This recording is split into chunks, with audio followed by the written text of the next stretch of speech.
The Pilates exercise that we're going to be looking at is called the side kick. We can do this on both the right hand side and the left hand side of our body.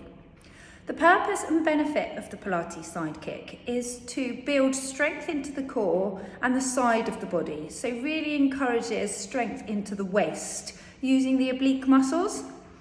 It also is a really good exercise to help strengthen, stretch and extend the hip flexors and extensors.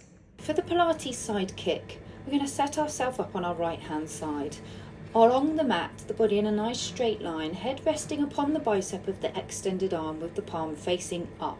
I'm just going to lift my top up so that you can see how my waist lengthens away from the floor. So I want you to imagine yourself being balanced on a cliff edge with a bed of nails behind and a drop to the sea in front of you. And imagine a tug of war between your fingers and toes. As you lift and lengthen, the waist comes away from the floor. You wrap the waist belt around, engage the pelvic floor. Inhale to prepare, and as you exhale, you adduct that top leg without allowing that waist to drop. So you're feeling that nice space created under your waist as it lifts away from the mat. You focus on maintaining a nice, stable position of the body, and you flex the hip as you've abducted that top leg. After a few breaths to hold, just come down and relax one moment, and we're going to do the same again to take ourselves into the kick. So as you lengthen that body away, imagine in a tug of war from your toes to your fingers. The hips are stacked, the shoulders are down in your back pocket, and again you've created that lovely waist space. Inhale to prepare, and as you exhale, float the top leg up. You are then using your breath, going to inhale to bring that top leg forwards and exhale to bring it back. The TVA and the pelvic floor remain engaged and the shoulders are stabilised. You need to ensure you're remaining with the length throughout the whole body. And as you exhale and inhale, you're extending the hip, sweeping the top leg backwards and forwards under control. We usually recommend about 4 to 5 repetitions of these. And when you come down, give your hip a little rub.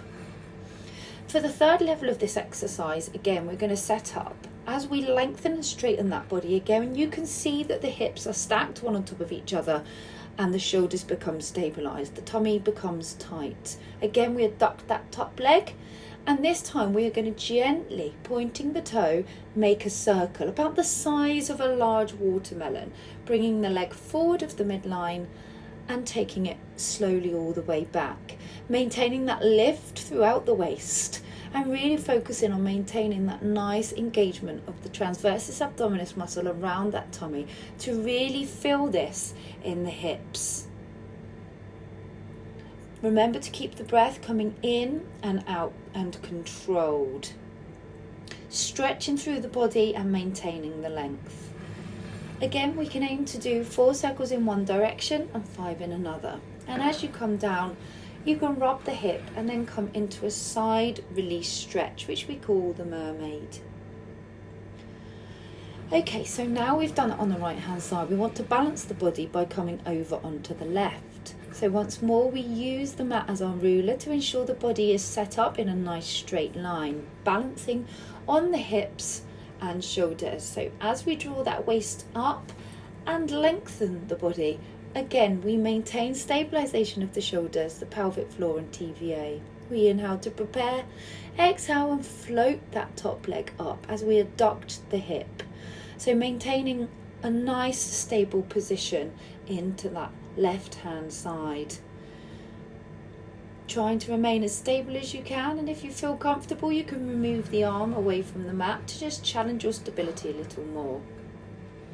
Going down into the next level again, we want to stabilise the shoulders, stack the hips so the waist becomes lifted.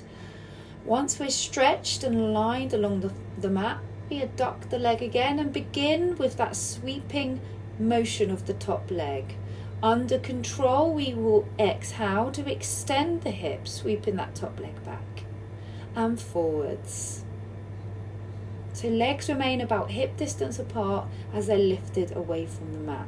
Our main focus is keeping the body still and stable. As before, aim for about 5 to 6 repetitions. You can increase the range of movement from that midline if stability can be maintained. For this final level, again, maintaining that setup, I can't remind you enough how important it is. Shoulders stabilised, lifting through the waist and wrapping that belt around. Pointing the toe, keeping the limbs nice and long, stretching that body along the mat. We gently sweep the toe up and around, independently moving from the hip as we circle the leg forwards from the midline and return back. We can then change direction, ultimately concentrating on keeping nice and stable and working through the hip and the waist. Once you feel comfortable, you can begin to take away the supporting hand. If it's too much, you can reduce the range of movement or just go with smaller repetitions. Always come into a release stretch after. Well done.